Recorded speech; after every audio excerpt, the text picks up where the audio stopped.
আসসালামু আলাইকুম, আমরা বিয়াতে আসছি। তুলতেছি তো। আসসালামু আলাইকুম দর্শক বন্ধুরা, দেখেন আমরা বিয়াতে আসছি চোখ বাজার। ওর খালাতো ভাইয়ের বিয়াতে আসছি, 5 জনের খালাতো ভাইয়ের মেয়েটা না আছে, ওই খালাতো ভাই বিয়াতে আসছি।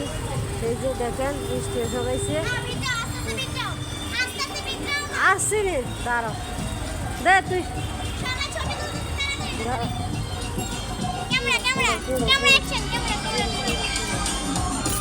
সবাই মিলে ছবি তুলতেছে।